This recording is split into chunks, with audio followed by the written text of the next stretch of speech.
Ayan siya. Yung talbos lang ang kinukuha ko.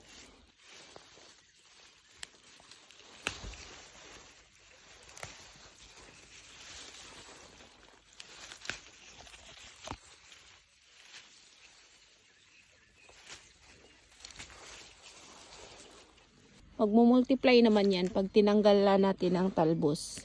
So, ayan siya. Asawa ko hindi kumakain ng ganito. Pag nakatira kayo dito sa mga countryside, know how dapat tayo. Ayan. Hello!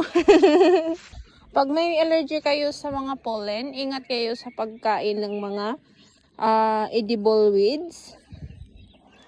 Maaaring hindi pwede sa inyo. Lalo ito, no? Itong atakamani. Ito. Ang seeds nito, pwede siya gawing coffee kasi sobrang tiny naman ang seeds nito pag meron na itong seeds. Siguraduhin natin bago tayo mag-consume ng mga gulay-gulay. Kahit gulay yan, masama yan. Pag ang dugo natin ay hindi. Kung ang dugo natin ay may problema, so hindi pwede. Meron pa dito. Diba? Nakakatuwa. Hello, ang isa doon, oh. Hello. So, ayan.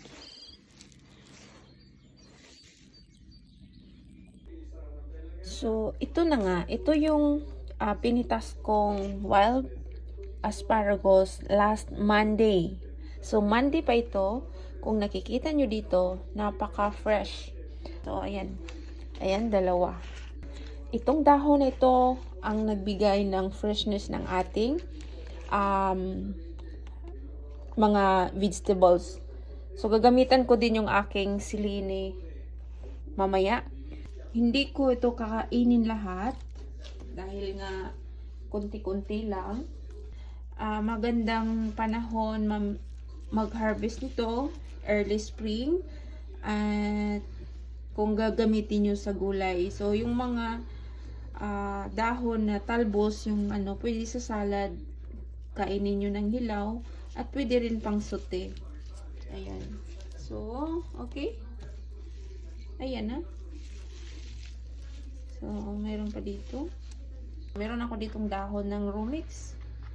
At siya, basain ko ng bahagya itong aking dahon. So, ayan. Binasa ko na siya. At talian natin ng elastic. Tatalian ko siya ng elastic. Okay? Ganun. Ngayon, ganun.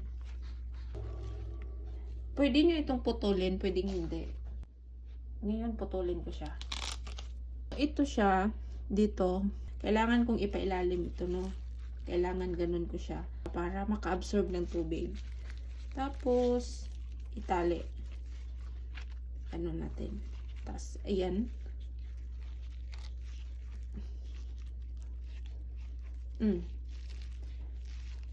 Tali ulit natin sa elastiko. So,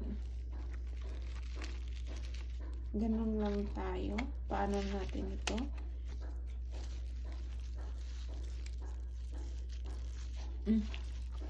So, ayan. Ganito lang ang aking ginagawa.